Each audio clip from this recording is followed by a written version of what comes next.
еді. Құрметті Биялы елдің халқы, осы жерде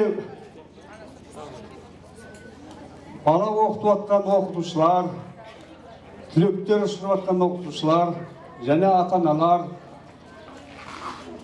барлығыңды осы бүгінгі болып жатқан мерекемен құттықтаймын. Мынау енді бірінші айтып кететін жағдай жаңа барлығы айтылды, қайталай берудің қажеті жоқ шығар. Осы жерді 82 жылдан бастап құрып, барлық еңбек жолдарын бүкіл еңбегін сарқып, үйлерді салып, осындай мектепті салып, дәрежеге жеткізген осы елдің азаматтары, Құрекең барлығын айтып кетті. Мынандай атақты алу дегеннің өзі мынау Құрманғали Әлжанұлының мынау еңбегі өте зор. Бүгін соған қолдарын жеткізіп, бүкіл елдің азаматшылары, ата-аналары міне бүгін келіп қуанып, осы тойға қатысып отырсыздар. Барлығыңызға, осы атақты алуларыңызға бәріміз де қуандық енді. Құтты болсын, ұзағынан болсын. Мына ауданнан басшылар келіп жатыр, құттықтап жатыр. Мынау мен де бүгін келіп сіздердің араларыңызда сөйлеп, мынау ел халқы менен, ауылдың азаматшылары, азаматтары менен кездескеніме өте қуаныштымын. Мынау осыдан 20 жыл бұрын бітіріп кеткен түлектер арнайы шақыру қағазын жібергесін. Біз барлық жұмысымызды тастап, осы елге келіп отырмыз. Арнайы шығудың өзі қиын, осындай себептер менен жанұямызбенен немерелеріміздің осында келіп табанымыз тиіп жатыр. Рахмет айтамын түлектер. Сіздер де осындай дәрежеге жетіңіздер. Үлкен азаматшылар болыңыздар. Елдің, халықтың қалаулы ұлы мен қызы болыңыздар деп тілек айтамын. Сіздерді бір арайса тағырдай қалып кіргізсе, бір арайса таудай қалып шығарды. Осы арайсаларда міне біздің Қайырмұханов арайса осы 4-5 жыл болса еңбек демалысынан шыққан.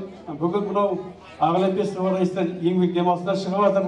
Арайса құттықтаймын, еңбегің жемісті болып, пенсияға жетіп, енді осы пенсияны 30 жыл, 40 жыл жесеңіз, сіздің еңбегіңіздің ақталғаны. Немере шөбелеріңізге жете беріңіздер деп тілек айтамын. Мектеп басшыларына осыны ұйымдастыру барлығына рахмет айтамын. Мынау енді Аңсаған деген қарындасым маған осы ұлы жеңістің 70 жылдығына байланысты қоңырау шалып еді.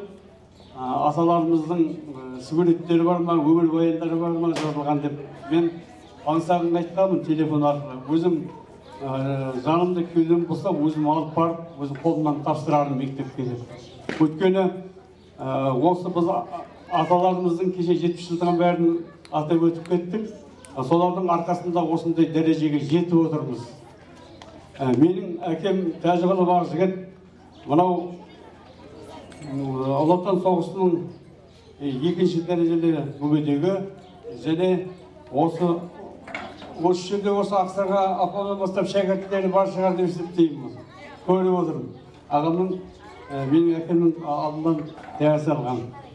Біздер де дәріс алып, ең кіші көшінде көбейсін оңдасын шығар осы.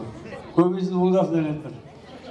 Мен де сол әкемнің жолын қуып, осы халқына көптеген еңбегімді сіңіріп, құрылыс бөлімінде, инженер бөлімінде жасап, және оқушылық қызметімді жасап, көптеген шәкірттерді тәрбиелеп келе жатырмын. Әлде де тәрбиелейміз деп айтамыз, әрі шаршамаймыз, әрі қарай жүре береміз деп есептейміз. Сіздер тек тілекші болып отыра беріңіздер.